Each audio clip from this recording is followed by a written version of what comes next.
할렐루야. 오늘 여신도 주일을 맞이해서 총 여신도회 헌신 예배로 드리게 됨을 진심으로 감사를 드리고 또 여러분들을 축복합니다. 보통 여신도 주일 헌신 예배 드릴 때 목사님들이 우리 여신도들한테 헌신에 관한 설교를 하게 되죠. 우리 여신도들은 교회에서 이렇게 헌신해야 됩니다. 이렇게 이제 설교를 하는데 오늘 저는 좀 바꿨어요. 왜냐하면 우리 교회 여신도들만큼 이렇게 교회에 헌신적인 분들이 없기 때문에 더 이상 헌신하라고 얘기해봐야 별 의미가 없겠다. 할렐루야. 헌신 안 하는 교회가 있으면 제가 가서 헌신 좀 하세요 이렇게 하겠지만, 이미 여러분들은 이미 우리 교회 우리 여신도들은 남신도 여신도 할 것 없이 이미 우리 거암교회 신도들은 교회를 위해서 충분히 할 만큼 헌신하고 계시기 때문에 더 이상 헌신을 강조하는 것은 잔소리가 될 수밖에 없다. 그래서 제가 오늘 잔소리를 안 하고 그 대신 우리 여신도들의 또 다른 이름이 뭐예요? 우리 여신도들의 이름이 뭐예요? 엄마. 그래서 엄마의 사명을 제가 오늘 말씀을 드리려고 해요. 엄마로서 우리가 어디에 헌신해야 되는가? 그래서 우리 한국교회가 좀 잘못 착각하고 있는 게 있어요. 그게 바로 뭐냐 하면 교회 와서 열심히 일하면 믿음이 좋다라고 생각하는 착각을 갖도록 한국교회 목사님들이 가르친 부분이 있어요. 저도 목사지만 물론 목사 입장에서 교회에 성도들이 열심히 와서 뭔가를 하면 보기 좋아요. 기분이 좋아요. 그러나 교회 와서 열심히 일을 한다고 그 사람이 믿음이 좋냐? 이것은 다른 문제라는 거예요. 여러분들은 여신도이기 전에 엄마예요. 엄마. 그러면 여신도의 일이 중요해요? 엄마의 일이 중요해요? 난감한 질문을 이제 하는 거죠. 자, 대답들을 잘 하셔야 돼. 자칫 잘못 대답하면 믿음이 없어 보이고. 여러분들 쉽게 말하면 가정이 소중해요? 교회가 소중해요? 투표해야 되겠는데? 가정이 소중해요? 교회가 소중해요? 둘 다 소중해요. 둘 다. 그러니까 우리가 균형 있는 믿음 생활을 해야 된다. 할렐루야. 근데 어떤 분들은 가정은 팽개치고 교회 와서만 열심히 뭔가를 해. 이것도 잘못된 것이고, 또 반대로 교회 일은 나 몰라라 팽개쳐놓고 오로지 가정의 일만 열심히 해. 이것도 신도로서는 올바르지 않다 이 말이죠. 그래서 우리는 가정과 교회의 균형을 잡아야 된다. 할렐루야. 그래서 우리 교회 일을 열심히 하시는 분들일수록 가정 일을 더 열심히 하셔야 돼요. 왜? 그래야 남편들이 딴소리를 안 하거든. 그렇지 않겠어요? 맨날 마누라가 교회 가서 살고 밥도 안 해주는데 목사밥만 맨날 해줘. 그러면 교회 가서 살아라 그냥 이런 말 나오면 안 되잖아요. 그러니까 목사님한테 뭔가를 잘해주고 싶으면 남편한테 먼저 잘해주시고 그 다음에 힘이 되고 여력이 되면 목사님들을 섬기면 되는 거예요. 그런데 이게 목사님만 잘 섬기는 여신도들이 있어요. 그거 좀 의심스러운 거야. 그 사람은. 그러면 안 된다는 거예요. 그래서 우리는 항상 균형 잡힌 신앙생활이 중요하다. 우리 남성 동지 여러분, 우리 남자들은 밖에 나가서 직장에서 돈을 벌어와서 가정을 먹여 살려야 돼. 책임을 져야 돼. 그러면 교회 일을 열심히 하는 것도 중요하지만 남자들은 뭐도 중요해요? 돈 벌어오는 일도 중요하다 이 말이에요. 교회 일이 중요하다 그래가지고 교회 일 내팽개치고 가정 직장 일 내팽개치고 교회만 와서 살면 그것도 안 된다는 거지. 또 반대로 직장일 한다는 핑계 대고 교회도 제대로 안 나오면 그것도 안 된다는 거지. 그래서 교회 일도 열심히 하고 직장 일도 열심히 하고 그 균형을 잘 잡아가는 지혜로운 성도들이 되시기를 주님의 이름으로 축원합니다. 자, 오늘은 여신도 주일이니까 엄마의 사명에 대해서 말씀을 드릴 거예요. 근데 이거를 자칫 잘못 얘기하면 목사님 생각을 얘기하면 안 되지 이렇게 또 받아들이시는 분들이 계시니까 저보다 훨씬 더 뛰어난 교육학자이며 특별히 어린이 교육, 자녀 교육의 전문가인 미국의 아더 맥스웰 목사님의 주장을 가지고, 이론을 가지고 제가 오늘 잠언 22장 6절에 근거해서 어떻게 하면 자녀 교육을 잘할 수 있을까, 어떻게 하면 자녀들을 바른 길로 이끌 수 있을까, 6가지 비결을 말씀드리려고 합니다. 저도 부모가 될 때, 저도 장가를 가고 결혼을 하고 아이를 낳고 아버지가 될 때, 아버지는 어떻게 해야 된다는 교육을 받은 적이 없어요. 물론 저희 집사람도 엄마는 어떻게 해야 된다라고 하는 엄마 교육을 받은 적이 없어요. 그냥 아기를 낳았고 아기를 낳는 순간 아버지가 되었고 어머니가 되었어요. 그리고 우리가 그냥 본 대로, 배운 대로, 우리 부모님들이 한 대로 그냥 답습한 그것 가지고 그냥 그렇게 자식을 키워온 거예요. 그러니까 자녀 교육에 쉽게 말하면 자녀 교육에 우리가 실수가 많았다 적었다. 많았다.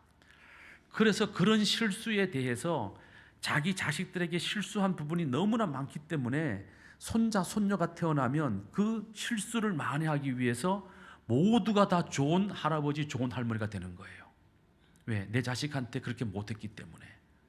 근데 정말 우리가 부모가 되기 전에, 엄마가 되기 전에 우리가 엄마로서 우리가 자녀를 어떻게 키우는 게 좋겠다라고 하는 성서적, 성경적 바른 교육을 배우고 우리가 엄마가 됐더라면 우리가 그런 실수들을 얼마든지 줄일 수 있었고 지금보다 훨씬 더 좋은 엄마가 될 수 있었겠지 않았겠어요? 그래서 오늘 좀 이미 자녀가 다 컸을지라도 그래도 우리가 엄마의 사명이 뭔지 한번 좀 알아보려고 합니다. 아더 맥스웰 목사님은요, 미국의 경우 폭력 범죄로 체포되는 범죄자의 60%가 청소년이라는 통계가 있어요. 다시 말하면 길거리에서 폭력 행사하고 마약하고 그래서 경찰서 잡혀가고 감옥에 가는 사람들의 60%가 성인이 아니고 20살 이하 어린 청소년들이 60%나 된다는 거예요. 엄청나게 많죠. 범죄 비율이, 청소년 범죄 비율이. 그래서 그런 상황을 보면서 이 아더 맥스웰 목사님이 어떻게 해서 청소년들이 저렇게 문제거리가 됐을까?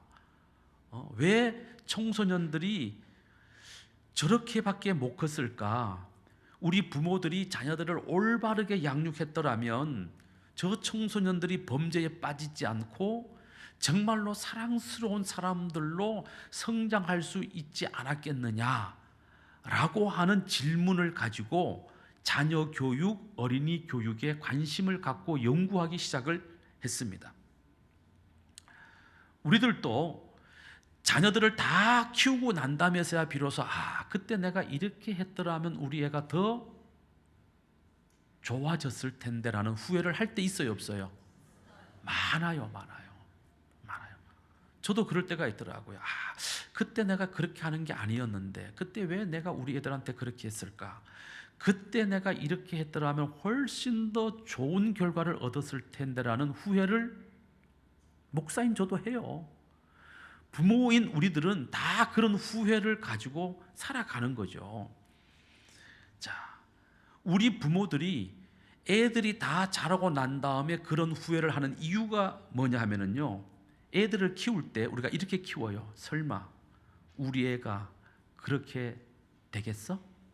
라고 하는 안일함이 있는 거예요. 안일함 속에 애들을 키운 거예요. 또 이런 생각 갖고 있죠. 너무 그렇게 애들 닥달하지 마. 애들은 다 태어날 때 지 먹을 것 가지고 태어나. 그런 잘못된 생각 때문에 자녀들을 교육해야 될 때를 놓쳐버린 적이 많아요. 그리고 지나고 난 다음에 그때 그게 아니었구나라는 후회를 하게 되는 거죠. 또 이런 부모들도 있었습니다. 뭔가 잘못했을 때 삼촌이나 고모나 아니면 누가 와서 이렇게 자식들 이게 혼내고 야단치고 이러면 그냥 내버려 두세요. 저 조그만 게 뭘 안다고 그래. 다 시간 지나고 철들면 다 지 알아서 해. 훈육을 하지 말라고 말하는 그런 대책 없는 안일한 생각이 결국은 오늘의 우리 자녀들의 현실을 만들어 놓았다는 거지. 그거 후회하게 되는 거예요. 결국 무슨 얘기냐면 우리는 잘못된 생각에 빠져서 부모들이 자녀들을 바로 잡을 수 있는 기회를 놓쳐버린다는 거예요. 자꾸 놓쳐버린다는 거예요. 우리가 이 길거리에 가면 가로수가 쫙 심겨져 있어요. 가로수가. 제가 대구서 목회할 때 우리 교회 앞에 나가면 큰 그 대로가 있어요. 대로가 큰 길이 있는데 그 길 가운데 어느 날 갑자기 가운데다가 화단을 만들고 나무를 심기 시작을 하더라고요. 어린 나무들을. 이게 무슨 나무를 심는가 하고 봤더니 이팝나무를 심기 시작을 했어요. 무슨 나무? 이팝나무가 뭔지 아세요? 아세요? 꽃이 쫙 피면 뭐같이 보여? 이밥같이 보여. 이밥. 그냥 이 굶주린 이 나라 백성들이 그 꽃을 피는 걸 보면 야, 저거 이밥 같아. 쌀밥의 옛날 말이 뭐예요? 이밥. 그래서 그게 이밥나무예요. 이밥나무. 근데 나무 굵기가 요만해. 얼마 굵지가 않아. 묘목이니까 조그만한 걸 심었어요. 근데 그 나무를 심은 다음에 구청 공무원들이 무슨 일을 하냐면요, 그 나무가 바람에 흔들리지 않도록 뭘 해줘요? 지지대를 묶어줘요. 지지대를 딱 묶어버려요. 자, 그 나무 입장에서 보면 그 지지대에 묶이는 순간 자유함은 없어요. 무슨 자유가 없어요? 흔들릴 자유가 사라져 버리는 거예요. 맞아요, 틀려요? 그러면 어린 나무 입장에서 왜 나를 묶어? 나 좀 흔들리게 좀 내버려둬. 나에게도 자유가 있어, 권리가 있어. 이렇게 말할 수 있잖아요. 근데 그 권리를 박탈하고 그 자유를 침해해서라도 어떻게 합니까? 그 나무를 묶어버리는 거예요. 언제까지? 언제까지? 그 나무가 바람에 흔들려도 휘지 않을 때까지. 그때 되면 풀어주는 거예요. 그때 되면. 어린 나무 입장에서 보면 묶어주는 것은 고통이지만 그렇게 묶어줘야만 그 나무가 어떻게 돼요? 쭉 빠르게 똑바르게 나무가 자라게 된다는 것이죠. 자녀 교육도 그렇다는 거예요. 우리 자녀들도 자기 마음대로 할 권리가 있어요. 우리 자녀들도 태어나는 그 순간부터 누구로부터 침해받지 않을 인격적, 인권적 권리를 갖고 태어나요. 그래서 어린 생명도 우리 인간 똑같은 권리를 갖고 있는 거예요. 어른이나 애나 그 인격이나 인권에서 차별이 없어요. 그러나 그 어린 아이들을 우리가 그대로 내버려 두게 되면 이 아이들이 알아서 잘 자라는 것이 아니라 이 바람에 흔들리고 저 바람에 흔들리고 이 태풍에 넘어지고 저 태풍에 넘어지고 그래서 나중에 나무가 쓸모없는 나무가 되는 것처럼 우리 아이들의 인생도 그렇게 될 수밖에 없다라는 거예요. 성장 발달 이론이라는 것이 있어요. 심리학의 성장 발달 이론. 아이들이 어떻게 성장하는가, 어떻게 발달해 가는가라는 그 이론이 있어요. 자, 거기 보게 되면 인간이 살아가는 데 필요한 모든 행동의 양식이나 생활의 습관은 유아기 때 완성된다 그래요. 그 유아기가 언제까지냐? 6살까지예요. 그러니까 김종하라는 사람이 현재의 성격, 현재의 성품, 현재의 생활 습관을 갖게 된 것은 몇 살 때 이미 결정난 거예요? 6살 때 이미 다 결정된 거라는 거예요. 그 형성된 인격을 가지고, 습관을 가지고 살아오면서 그 사람이 어떤 교훈을 얻고 어떤 경험을 하고 이러면서 그것이 조금 더 이렇게 굵어지고 커지긴 하겠지만 그 틀은 변함이 없다라는 거예요. 그럼 무슨 얘기예요? 우리 아이들을 올바른 성격의 사람으로 만들 수 있는 기회는 몇 살까지밖에 없어요? 6살까지밖에 없는 거예요. 우리 아이들이 올바른 생활 습관을 가지고 살도록 딱 바로잡아 줄 수 있는 기회는 몇 살 때까지밖에 없어요? 6살 때까지밖에 없는 거예요. 그 다음부터는 안 된다는 거예요. 이게 성장 발달 이론 학자들이 연구해서 얻어낸 결론이에요. 결론. 우리 이거는 뭐 박미라 권사님이 잘 아실 거 아니야. 어린이 교육 전문가니까. 그래서 어린이 교육, 유치원 교육이 그래서 중요한 거 아니에요? 박미라 권사님 맞아요, 틀려요? 맞죠, 맞다고 그러잖아요. 지금 전문가가 맞다고 그러잖아요. 자, 그 다음에 인간이 생각하는 능력, 판단하는 능력, 공부하는 능력, 탐구하는 능력, 학습하는 능력, 이 태도는 언제까지 결정되냐 하면요, 13세까지가 결정이 나버리는 거예요. 그러니까 우리 애가 공부하도록 바로 잡아줄 수 있는 마지막 기회가 몇 살이에요? 13세예요. 근데 이 어릴 때 13살 이전에 네 마음대로 놀아, 네 하고 싶은 대로 해, 게임도 해, 스마트폰도 해, 컴퓨터도 해, 뭐 네 하고 싶은 거 다 해. 그리고 공부는 나중에 커서 하면 돼. 필요할 때 되면 다 알아서 하겠지. 안 해요. 물론 개 중에 하는 놈들이 있어. 특별한 케이스라니까요. 그거는 제가 늘 얘기하죠. 특별한 케이스를 일반화하면 안 돼요. 그거는 특별한 경우예요. 김종하 같은 경우. 그런 사람은요, 수만 명 중에 한 명 나올까 말까예요. 그러나 공부하는 습관, 공부하는 태도, 공부하는 자세, 학습하는 능력은 바로 오늘 보여준 대로 7살 때부터 13살까지 요때 이미 다 형성이 돼버리는 거예요. 요때. 그러니까 우리 엄마들이 이 아이들 이 13살이면 우리나라로 따지면 초등학교 졸업하고 중학교 들어갈 때까지죠. 초등학교 졸업할 때까지는 엄마에게 주어진 사명이 뭐냐? 돈 버는 게 사명이 아니고 엄마의 사명은 아이들과 함께 있어주고 이 아이들이 올바른 성품과 성격과 올바른 습관과 올바른 경험과 올바른 태도를 갖도록 기초를 다져주는 일을 하는 것이 바로 엄마의 사명이다 이 말이에요.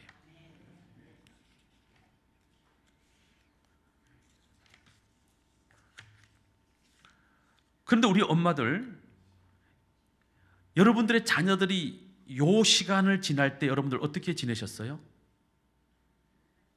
어떻게 지내셨어요? 애들이 징징거리면 듣기 싫으니까, 방해되니까 쉬운 방법을 선택하죠. 엄마들이 자녀 교육에 실패하는 이유 중에 하나가 뭐냐 하면 쉬운 방법을 선택한다는 데 있어요. 애들이 징징거리면 엄마들이 쉬운 걸 선택을 해요. 가장 쉬운 방법이 뭐겠어요? 애들 징징거리지 않게 하는 가장 쉬운 방법? 스마트폰 주는 거예요. 그러면 애들이 울다가도 그쳐, 징징거리다가도 그쳐. 애들이 찍소리 안 해. 그리고 스마트폰에 쑥 빠져들어가요. 편하죠, 엄마는. 왜? 커피숍 갔는데, 친구 만나러 갔는데 애가 징징거려.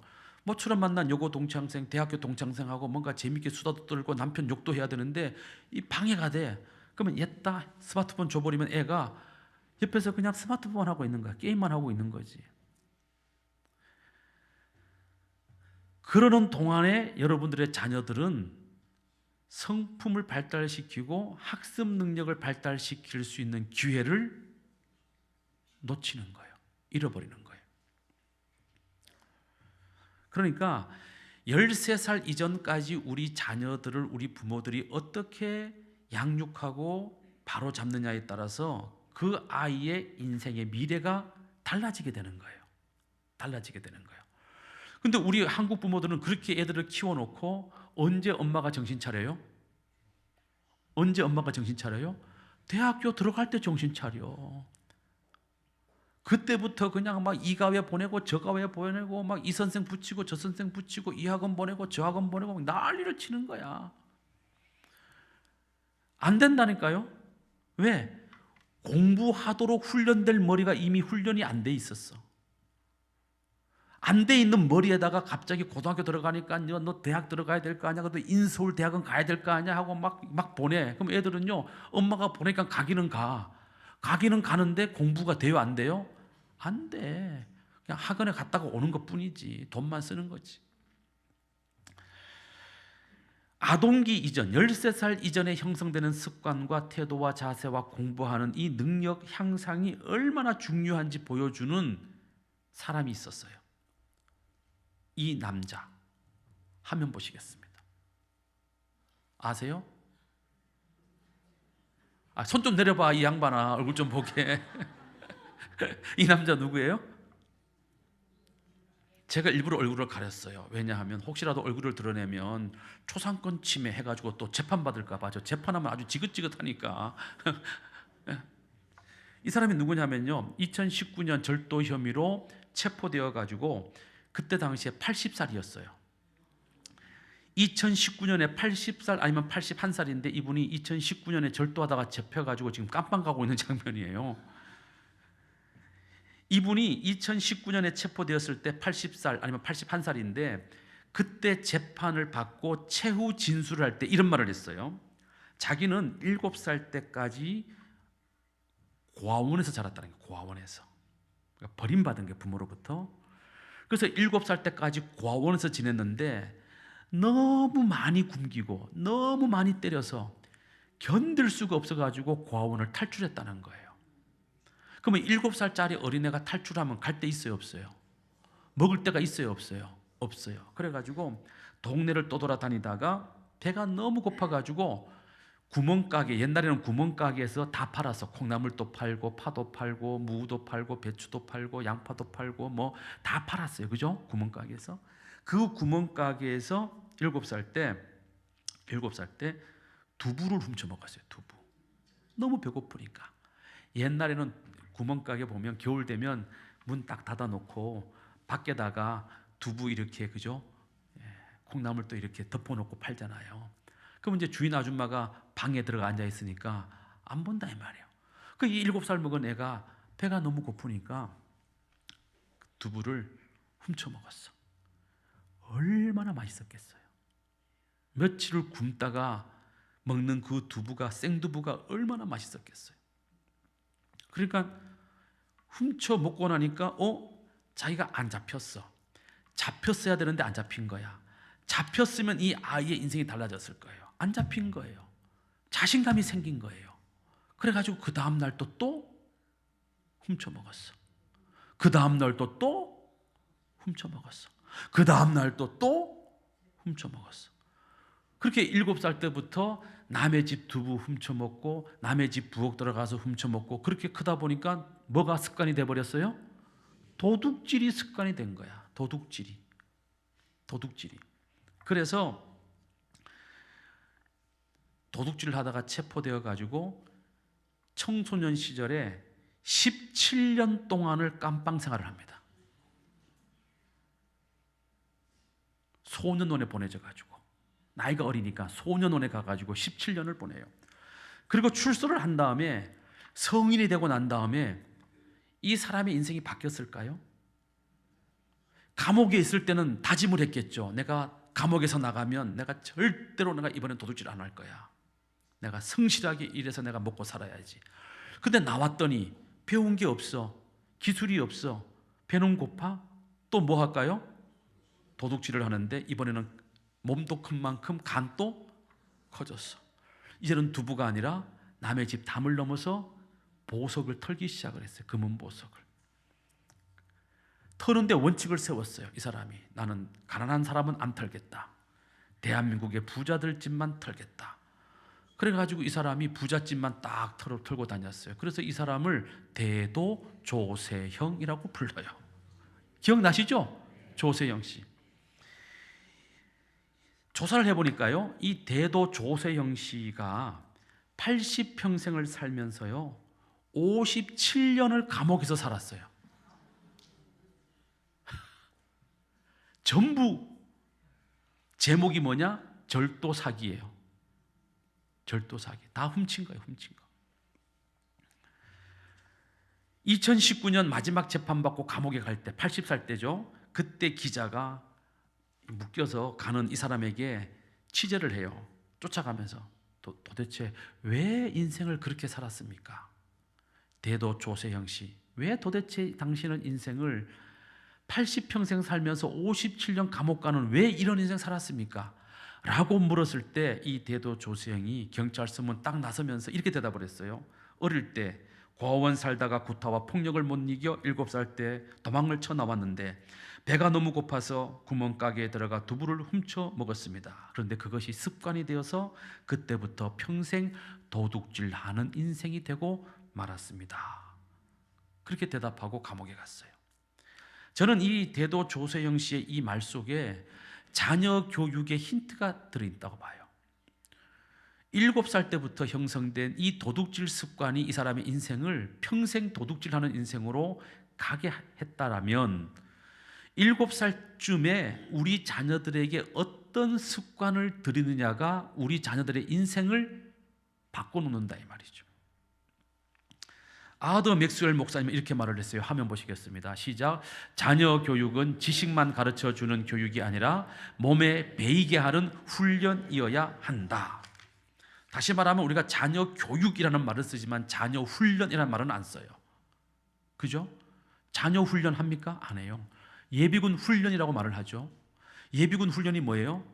교육과 훈련은 차이가 있어요. 교육은 말로 하고 머리로 이해하는 거예요. 이게 교육이에요. 이게 자녀 교육이에요. 말로 하고 귀로 듣고 머리로 이해하는 거죠. 훈련은 뭡니까? 훈련은 몸으로 익히는 거예요. 몸으로 익히는 거. 이게 훈련이에요. 훈련. 자, 제가 아까 말씀드렸습니다. 부모들은 자녀를 교육하든지 훈련하든지 부모들은 자녀를 가르칠 때, 양육할 때 어려운 길을 선택한다, 쉬운 길을 선택한다. 쉬운 걸 선택해요. 그러면 자녀를 교육하겠어요, 훈련하겠어요? 교육하는 쪽을 선택해요. 어떤 부모도 자녀를 훈련하지 않아요. 모든 부모가 자녀를 교육하죠. 말로 한다면 말로. 이 정도 말했으면 우리 애가 알아들었겠지. 말로 해줘, 말로. 근데 못 알아들으니까 어떻게 돼요? 또 말하게 되죠. 또 못 알아들으니까 또 말하게 되죠. 그럼 나중에 애들이 뭐라 그래요? 잔소리 좀 그만해 엄마, 내가 알아서 해, 이런다고요. 근데 엄마가 볼 때 이 아이들이 알아서 할 것 같아요? 못할 것 같아요? 못할 것 같아요. 왜 못할 것 같아요? 몸에 배어 있는 게 없기 때문에. 답은 알고 있는 거예요. 그래서 반드시 아이들을 바르게 키우려면 교육이 아니라 뭘 시켜야 돼요? 훈련을 시켜야 돼요. 그 훈련을 가정에서 다 할 수 없기 때문에 교회가 그 훈련을 일부분 대신해 줘야 돼요. 그 부분을 채워줘야 돼, 교회가. 그래서 우리 교회에 아이들이 많아지게 하는 방법은 뭐냐면요, 부모들이 하지 못하는 훈련을 교회가 시켜줘야 된다 이 말이에요. 예를 들면 극기 훈련. 집에서 극기 훈련 할 수 있어요, 없어요? 못해. 엄마들이 어떻게 애들 극기 훈련을 시킬 거야? 못해. 그러니까 교회 보내서 여러분 수련회, 동계 수련회 보내가지고 지들이 밥해 먹게 만들고 지들이 청소하게 만들고 해야 되는 거예요. 근데 우리 교감교는 너무 사랑이 많아가지고 밥 못하게 하고 다 따라가 권사님들이 밥 다 해줘. 그렇게 하지 마세요. 애들 망치는 거야. 아니, 중고등 학생들 정도 되면 자기들이 밥해 먹어야지.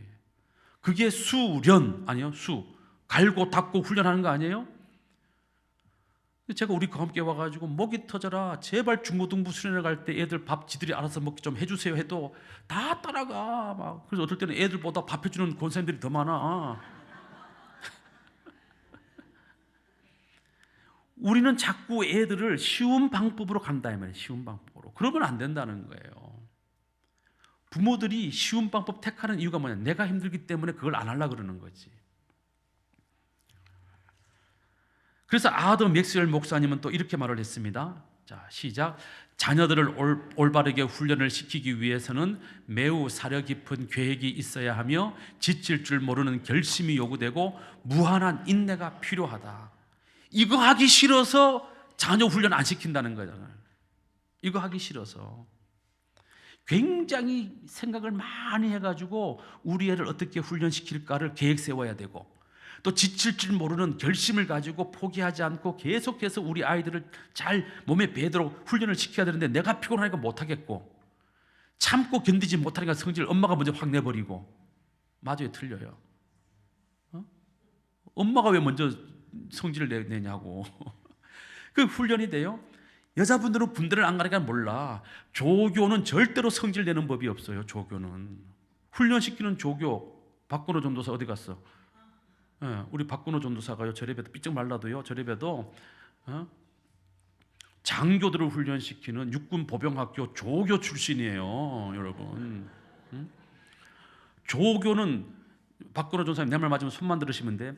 조교가 훈련생들 앞에서 성질 내 안 내? 안 내잖아.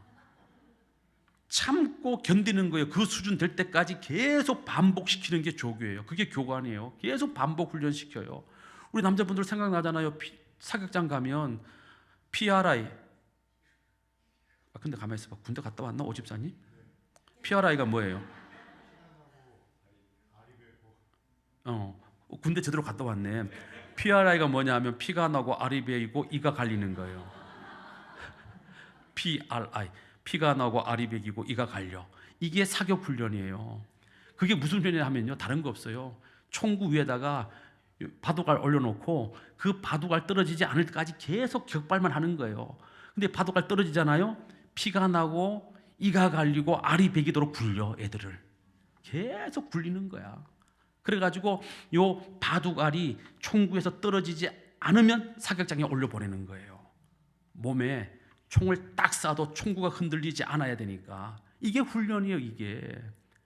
그러니까 사격장 간다 그러면 애들이 다 초죽음이 되는 거야. 왜? 아유, 큰일 났다. 가면 이제 피가 나고, 하도 겨가지고 발꿈치에서 피가 나고, 근육에 알이 배기고 하도 굴러가지고, 나중에는 막 참다 못해가지고 막 이가 갈리고. 그게 훈련이에요.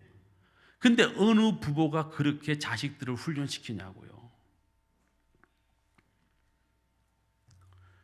대부분의 부모님들이 자녀들을 위해서 내가 어떤 고생을 해서라도 내가 돈은 벌어올 각오는 되어 있어.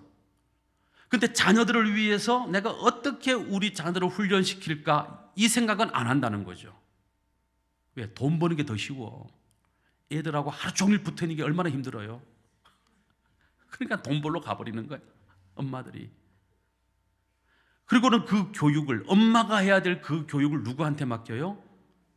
어린이집에, 유치원에, 학원에 맡기는 거예요. 그러면 그 사람들은 엄마가 아니에요. 이 아이에 대한 책임감이 없어요. 왜? 내가 안 낳았으니까. 돈 받은 만큼 가르쳐 주면 되니까. 사고만 안 나게 데리고 있다가 저녁에 집에 돌려보내주면 되니까. 그게 우리가 이른바 말하는, 박미라 권사님 미안해요, 어린이집 원장님들의 기본 마인드지 뭐. 내 새끼가 아닌데 내가 걔 때문에 눈물 흘릴 이유가 뭐가 있어요. 그냥 우리 어린이집에 오는 애 잘 돌봐서 사고 안 나게 안 다치게 해서 밥 먹이고 시간 되면 재우고 그리고 노래 몇 개 배워가지고 가르쳐주고 그리고 애들 무사히 집에 돌려보내주면 되는 거예요. 이 아이가 어떻게 성장하고 발전하고 이것은 관심이 없어. 그런 선생님도 있어요. 우리 박미라 권사님 같으신 분. 빠져나가야지 저도. 근데 그런 유치원 원장이, 어린이집 원장이 몇 분이나 되겠냐고요. 나는 돈은 벌어다 준다 이거지. 그런데 여러분, 그렇게 해놓고 나중에 잘된 자식들 둔 부모를 보면, 아니 나도 한다고 했는데 왜 우리 집에는 이 모양일까? 아, 난 자식 복이 없어서 그런가? 그렇게 우리가 자기 자신을 한탄한단 말이죠. 그런데 여러분, 아더 맥스웰 목사님이 이런 말씀을 했어요. 정말 중요한 말씀이에요. 한번 읽어보겠습니다. 시작. 자녀 교육은 부모의 노력 위에 하나님의 축복과 인정하심이 함께 할 때 바람직한 열매를 거둘 수 있는 매우 단순하면서도 힘든 훈련 과정이다 그랬어요. 이게 여러분들 마음속에 팍 새겨져야 돼. 자녀 교육은요, 부모의 노력, 이게 먼저 있어야 돼요. 부모의 노력. 돈 버는 노력 말고 애들을 바르게 가르치고 양육하고 훈련하겠다는 그 노력이 있고, 그 노력 위에 하나님의 축복이 얹어질 때, 그럴 때 바람직한 열매로 나타나게 된다는 거예요. 근데 우리는 어떻습니까? 부모의 노력은 빼버리고, 부모의 노력은 돈 버는 걸로 배치시켜버리고, 하나님이 축복해 주시겠지, 우리 애들 교회 보내니까, 내가 기도하니까 잘 되게 해주시겠지. 자녀를 가르치고 훈련하는 부모의 노력은 사라지고 하나님의 축복만 바라보고 있다 이 말이에요. 그렇다면 교회 나오는 모든 집 아이들이 다 잘 돼야지, 다 훌륭해져야지. 근데 그렇지 않잖아요. 심지어 목사님 애들 중에도 깡패가 있고 조폭이 있고 나이롱 뽕 같은 애들도 있어. 장로님 애들 중에도 그런 애들 있어요. 그러면 그 목사님이, 그 장로님이, 그 권사님이 그 자식 위해서 기도를 안 했을까요? 했어. 무진장했어. 그런데 왜 좋은 결과를 못 얻을까요? 부모가 해야 될 그 노력의 과정, 애들을 훈련시키는 그 훈련의 과정을 부모가 소홀히 했다 이 말이에요. 소홀히. 끝나라는 얘기 같은데.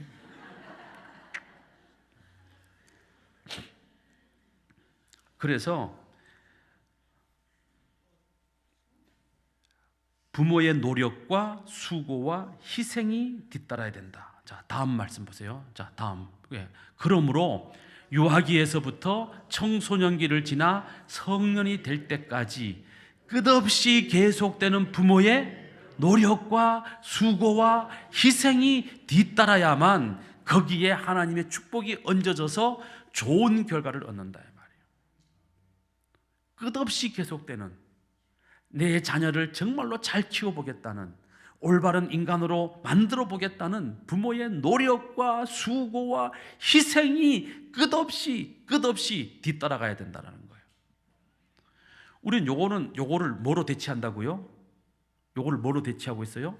내 돈 벌어 와서 너 좋은 학원 보내고, 대치동 학원 보내고, 압구조동 학원 보내고, 일타 강사 학원 보내고, 그걸로 부모의 노력을 다했다라고 우리는 그렇게 착각하고 있는 게 문제라는 거예요.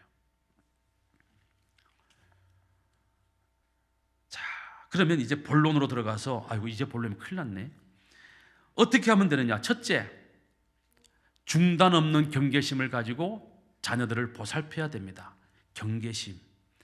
자녀 교육을 시킬 때 올바른 양육을 하려면 우리 자녀가 어떻게 말하고 어떻게 행동하고 하는지를 끊임없이 경계심을 가지고 지켜봐야 돼요, 부모가. 그래서 잘못된 것이 발견되면 그 즉시 그 행동과 습관을 교정해 주는 노력이 필요하다는 것입니다.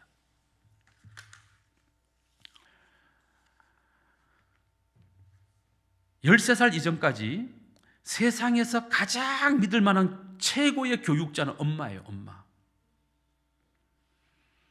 자, 이렇게 말씀을 드리면 많은 분들이, 목사님, 우리 부부는 지금 맞벌이를 할 수밖에 없는데요, 당장에 아내가 일하를 하지 않으면 집세며 월세며 월부금이며 은행의 이자며 갚을 수가 없는데요, 이렇게 대답하시는 분들이 많을 거예요.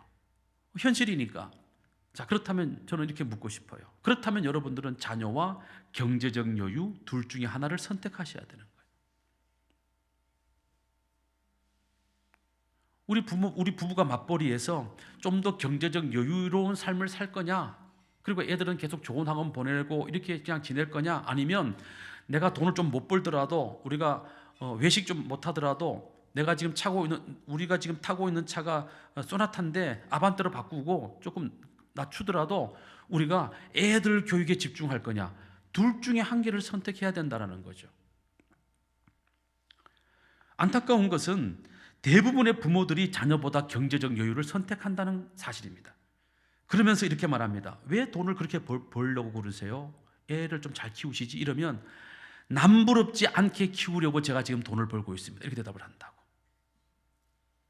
그래서 그렇게 번 돈을 가지고 남부럽지 않게 좋은 옷 입히고, 남부럽지 않게 좋은 음식 먹이고, 남부럽지 않게 좋은 거 사주고, 남부럽지 않게 좋은 학원 보내고, 그러면 부모로서 할 일 다 한 거 아니냐, 이렇게 우리는 생각해요.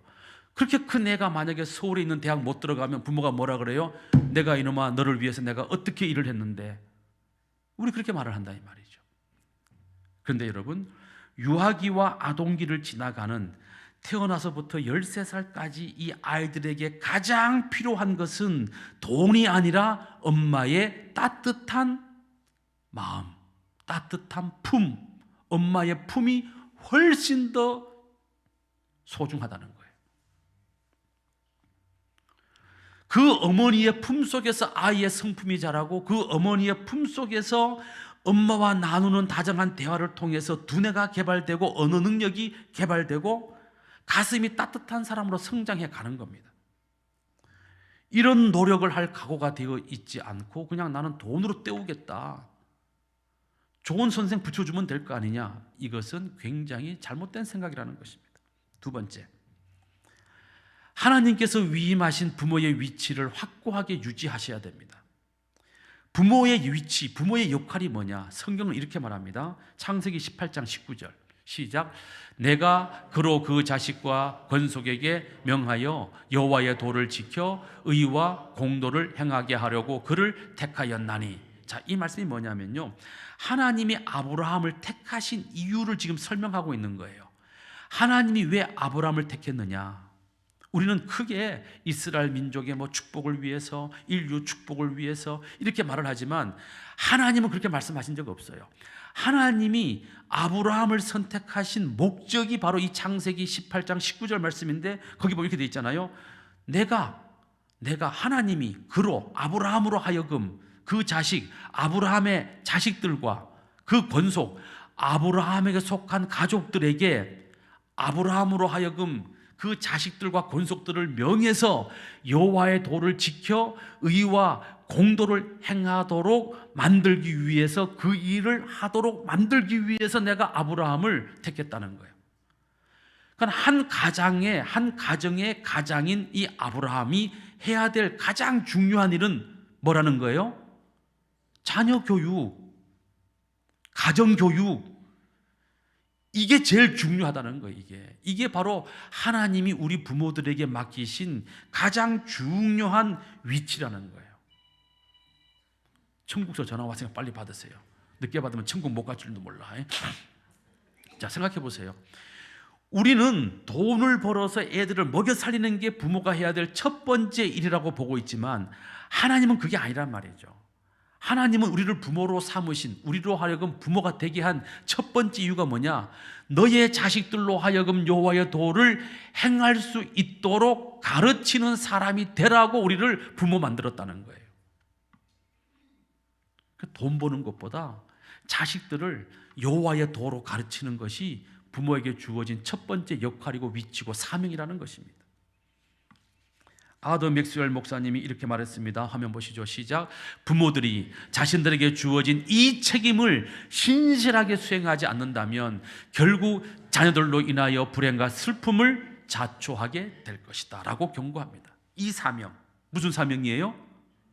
자녀들을 여호와의 도로, 말씀으로 가르치고 양육하는 이 일을 게으리 한다면 언젠가는 반드시 그 자녀들로 인해서 슬퍼하고 불행하게 될 일을 만나게 된다라는 거예요. 자, 아더 맥스웰 목사님 또 이런 말도 했어요. 시작. 망아지와 어린 양과 강아지가 일정 기간 어미의 품에 있어야 하는 것처럼 하나님은 어린 자녀들이 부모의 품 안에 있어야 할 시간을 계획해 놓으셨다. 그 시간이 언제까지라는 거예요? 최소한 13살까지라는 거예요.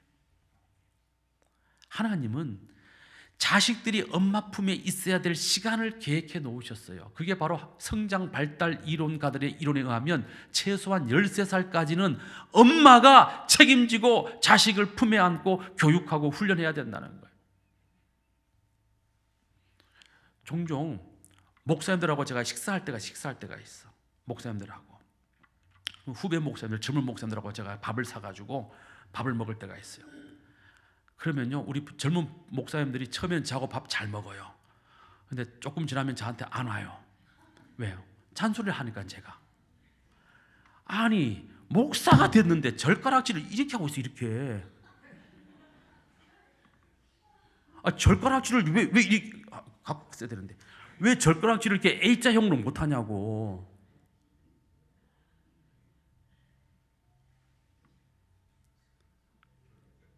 제가 그렇게 얘기해요. 이봐, 이 목사, 젓가락질 똑바로 해. 당신 그렇게 젓가락질 해가지고 권사님 집에 신방 가는데 권사님 밥 차려줬어. 근데 목사가 돼가지고 젓가락질도 못해가지고 이렇게 젓가락을 뜨고 앉아있어? 권사님이 뭐라 그러겠어? 목사가 젓가락질 하나 못하네, 이럴 거 아니야. 당장 뜯어 고쳐. 제가 잔소리를 해요. 그럼 얼른 젓가락질을 바로 잡아요. 근데 어떻게 돼요? 말짱 도루묵이야. 왜? 뭐가 안 돼 있어가지고? 훈련이 안 돼 있으니까.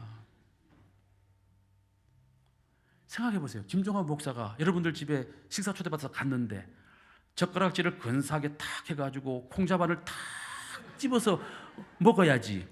젓가락질이 안 돼가지고 들었다 놨다 젓가락질을 뒤집었다가, 그러면 여러분들 그게 품이 있어 보입니까?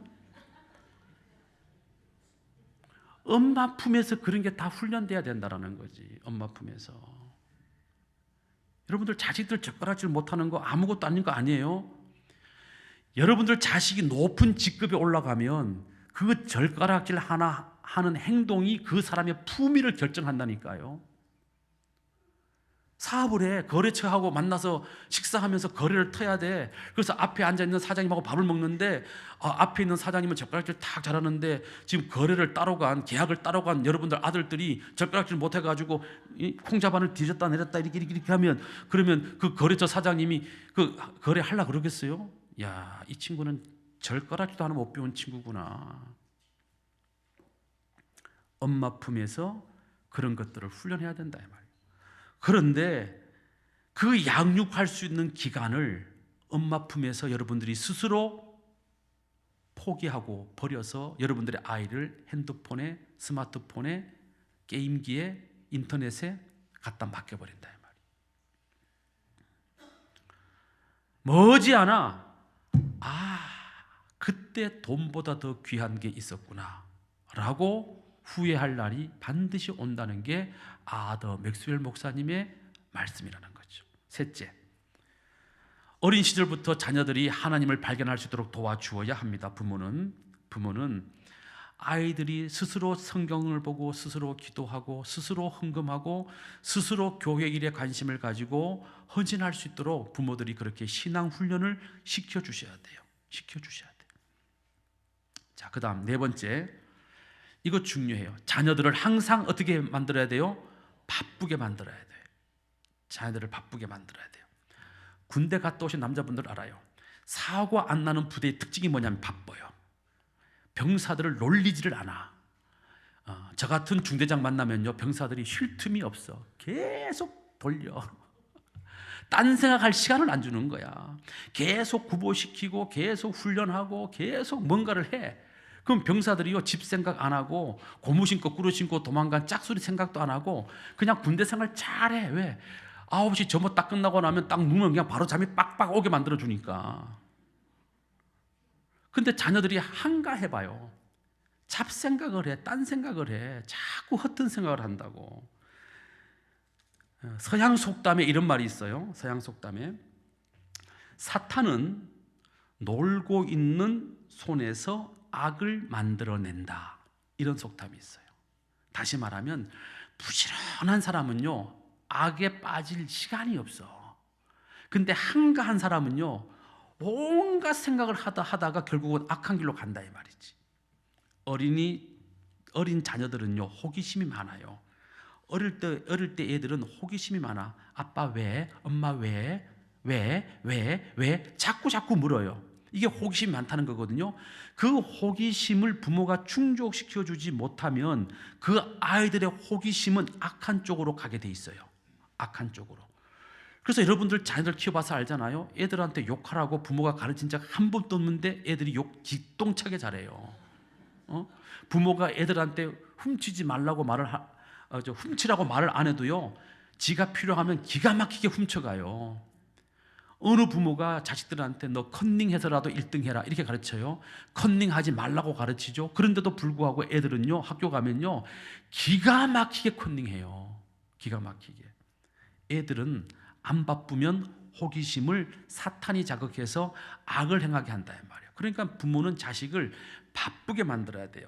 예를 들면, 그렇다고 해서 자식을 막 종처럼 부려먹으라 그런 말이 아니고요, 아이들이 놀아도 부모와 함께 재미있게 놀 수 있는 시간을 만들어줘야 돼요. 저는 우리 애들이 어릴 때, 여자아이들이지만 그냥 쉬는 날, 제가 쉬는 날 되면 차에 태워가지고 계곡에 가. 여름에 계곡에 가가지고 같이 막 물고기 잡고 막 거기에서 막 라면 끓여 먹고 막 하여튼 막 신나게 막 계곡에서 막 탐구 생활을 해요. 물고기 잡으면 이거는 붕어다, 이거는 뭐 버들치다, 이것은 뭐 무슨 고기다 막 알려주고, 막 애들 보는 앞에서 막 물고기 배 쫙 따가지고 이게 쓸개다, 뭐 이게 불에다 막 가르쳐 주면서 막 애들 막 바쁘게 해요. 그러면 애들이 막 신나가지고 막 쫓아다녀. 그리고 집에 딱 오잖아요. 씻고 밥 먹으면 바로 떨어져. 뭐 눈 뜨고 스마트폰 할 시간이 없다니까. 자식을 시간이 널널이하게 하면 안 된다 이 말이. 바쁘게 해야 돼요. 그래서 자녀들로 하여금 가정의 일도 동참하게 만들어야 돼요. 청소도 시키고 정리도 시키고 설거지도 시키고 식탁도 치우게 하고, 그렇게 해서 자녀들이 바쁘게 가족의 일원으로서 뭔가를 책임지고 할 수 있도록 만들어줘야 된다. 아더 맥스웰 목사님이 이렇게 말을 했습니다. 자, 다음 화면. 이렇게 훈련받은 자녀들, 방향을 잃었네 방송실이. 예. 자, 아더 맥스웰 목사님 이렇게 말을 했어요.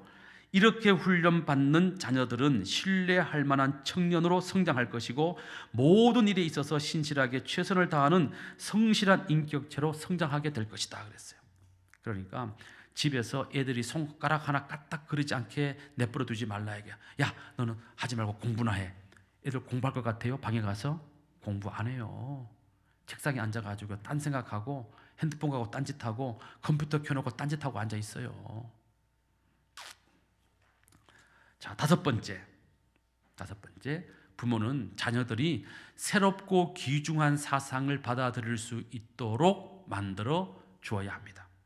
다시 말하면 자녀들에게 책을 많이 읽혀라 이 말이에요. 책을 많이 읽혀라. 자, 이 일은 많은 시간이 필요합니다. 왜? 부모가 먼저 읽어야 되니까. 부모가 먼저 알아야 되니까. 책을 소개해 줄 수 있으려면 부모들이 책을 읽어야 되는 거예요. 여러분들, 그래서 애들하고 토요일 날 시간 되면 뭐 스케이트장 가고 뭐 캠핑장 가고 다 좋아, 다 좋은데 적어도 한 달에 한 번쯤은 애들하고 영풍문고나 교보문고 꼭 한번 가세요. 가가지고 서가에 꽂혀 있는 책 제목을 읽는 것만으로도요 시대의 흐름이 보여. 이해가 가세요? 책 제목만 봐도 아, 시대가 지금 이렇게 가고 있구나, 경제가 지금 이렇게 가고 있구나, 역사가 이렇게 흘러가고 있구나. 책 제목만 봐도 이 시대의 흐름을 알게 된다고요. 근데 부모가 책을 안 읽잖아. 여러분들 대학교 졸업하고 고등학교 졸업하고 지금까지 책 10권 읽었습니까? 5권 읽었어요? 3권 읽었습니까? 어떤 분이 한 권도 안 읽어요. 죽을 때까지. 그리고는 애들한테 공부 좀 해라. 엄마가 먼저 공부해야지. 엄마가 먼저. 시대가 어떻게 흘러가니까 얘들아, 앞으로 너는 대학 가면 이런 전공하는 게 좋겠어. 이 정도는 돼야 되는 거 아니에요? 엄마가 뭘 몰라. 맨날 TV 틀면 맨날 뭐 미스트롯이나 보고 앉아있고 그러니까 뭘 알겠어. 저도 봐요. 저도 미스트롯 봐요. 보는데 전 책도 읽고 그 대신 여러분 책도 보셔야 된다 이 말이지. 그래서 아이들이 새로운 사상을 받아들일 수 있도록 좋은 책을 애들한테 읽혀야 됩니다. 읽도록 해야 된다 이 말이에요. 자, 그다음 대학 수능 시험에서 만점 받는 아이들이 있어요. 이 아이들을 연구해 보면 하나같이 어린 시절에 책을 많이 읽은 애들이에요. 책을 읽어야만 여러분 스마트폰으로 습득하는 지식하고 책으로 읽어서 습득하는 지식은 천지 차이예요. 똑같은 활자고 문자지만 스마트폰으로 읽는 이 책은요, 이 지식은 상상력에 자극이 되질 않아요. 그냥 그대로 받아들이는 것뿐이에요. 근데 책은 읽으면 그 책을 읽는 동안에 상상력이 자극이 돼요. 상상력이 자극이 되면 창의력이 발달하게 돼요. 그래서 책을 많이 읽는 아이들이 창의력이 뛰어난 아이들이 되는 거죠. 여러분들 책을 많이 읽히셔야 돼요. 책을. 그래서 이 대학교 수능 만점 맞은 애들 물어보면 꾸준한 독서가 언어 영역 공부에 큰 도움이 되었다라고 말하는 것을 우리가 보게 됩니다. 제가 놀랐던 게 뭐냐면요, 제가 대구에서 목회할 때 대학을 졸업하고 회사에 취업하려고 원서 쓰는 아이들의 원서를 제가 다 검사를 해요. 지금은 우리 영지교는 거함교는 가지고 오러도 안 갖고 와. 나 이해가 안 가. 봐주겠다는데. 대구 영지교회 청년들은요, 목사님 저 삼성그룹 이번에 지원서 썼습니다. 그럼 제가 그렇게 얘기해요. 야, 제출하기 전에 나한테 갖고 와. 그럼 애들이 가지고 와요. 이만큼 들고 와요. 서류 다 들고 와요. 그럼 거기에 이력서, 성적증명서, 졸업증명서, 제출하는 모든 서류를 저한테 일단 갖고 와요. 그러면 제가 목회하는 이 바쁜 와중에 그걸 다 읽어봐요. 다 읽어보고 자기소개서 다 읽어봐요. 그리고 빨간 펜 딱 들고 사정없이 막 지우기 시작을 해요. 정리를 해줘요. 놀라운 게 뭔지 아세요? 대학교 4년을 졸업했는데 맞춤법이 다 틀려. 맞춤법을 맞춰서 오는 애들이 없어요. 첫째. 두 번째, 띄어쓰기 다 틀려. 띄어쓰기 맞게 오는 애들이 없어요. 세 번째 특징이 뭔지 아세요? 글씨가 엉망진창 개판이야. 글씨가 초등학생 같이 써요. 글씨를. 왜? 스마트폰으로 하고 컴퓨터로 공부를 하다 보니까 글 쓰는 훈련이 안 돼 있는 거야. 그리고 자기소개서를 읽어보잖아요. 도대체 얘가 무슨 말 하는지 못 알아봐요. 그거를 제가 다 수정을 해줘요. 다 수정을 해줘. 그래서 그 아이들이 삼성도 가고 현대도 가고 기아자동차도 가고 뭐 기업은행도 가고 뭐 대기업에 막 들어가는 거예요. 제가 왜 이 말씀을 드리냐 하면 대학교를 나와도 아이들이 그 정도 수준이에요. 그 정도 실력이에요. 그러니까 여러분들 아이들이 똑똑한 소리를 한다고 그래가지고 자기 생각을 글로써 논리 정연하게 기록할 수 있는 사람이 됐다는 것은 아니에요. 말만 잘할 뿐이지. 글은 써봐야 느는 거예요. 글 안 쓰잖아요. 얼마나 우리가 지금 잘못된 길로 가고 있냐 말이에요. 물론 시대가 AI 시대로 갑니다. 저도 AI에게 물어봐요. 전능하신 AI님께 물어봅니다. 그런데 그 AI가 주는 정보를 내가 받아들였을 때 이 정보가 맞냐 틀리느냐 내가 어떻게 쓸 것인가는 나의 창의력으로 판단을 해야 되는 거죠. 기본적인 창의력이 없으면 AI가 주는 정보도 내가 잘 활용할 수 없게 되는 거예요. 컴퓨터 정보가 되었던 AI 정보가 되었던 무슨 정보가 되었던 그 많은 정보를 내가 분석하고 정리하고 판단하고 결정해서 뭔가를 결론을 내려면 나라는 인간이 갖고 있는 지식적 토대가 있어야 된다는 거예요. 그 토대 없이 AI만 공부한다? 말이 안 되는 거예요. 오늘날 많은 아이들이 그렇게 생각을 합니다. 앞으로 AI 시대가 되면 영어 공부 안 해도 되겠네? AI에게 물어보면 되니까. 맞아요. 그러나 여러분, 상대방을 만났어. 예를 들어서 제가 미국 사람을 만났어. 잠깐만요. Excuse me, AI. 응? 오케이. 응? 오케이. 이렇게 소통하는 거 하고 이거 없이 눈을 마주 보면서 자연스럽게 대화를 해서 그 사람의 생각을 알아내고 내 생각을 전달하고 그래서 어떤 합의에 도달하는 거하고 같아요, 틀려요? 틀리지. 그럼 어떤 사람을 더 쳐주겠어요? 답이 나온 거 아니에요? 그러니까 여러분, 창의력 향상을 위해서 책을 읽혀야 된다. 책을 읽으려면 부모가 먼저 책을 읽으셔야 된다 이 말이에요. 사랑하는 우리 젊은 우리 후배 여성 동지 여러분, 책 좀 읽어주시기를 부탁을 드립니다. 다음 6번째 마지막, 가정을 가장 매력적인 곳으로 만들어야 됩니다.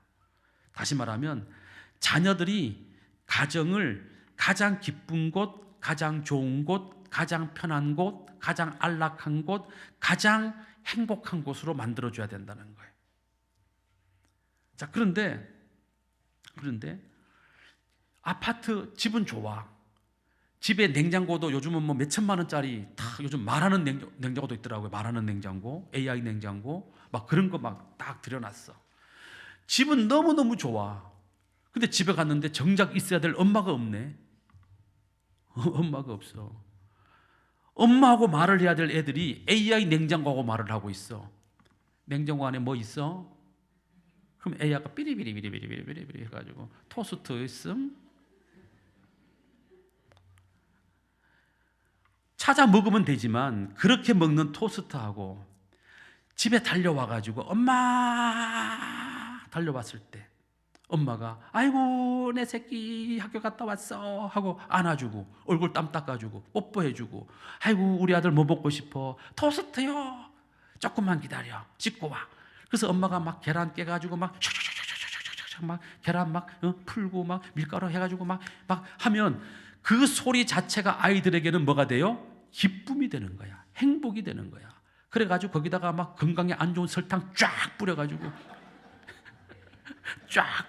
막 설탕 쫙 녹여가지고 아이고 우리 아들 이거 먹어라 하고 딱 주면 아들이 그냥 막 그걸 먹으면서 막 입에 막 설탕물을 흘려가면서 막 식탁에 막 다 저지러 해가면서 엄마가 만든 게 제일 맛있죠 막 이러면 아이는 그게 행복인 거예요.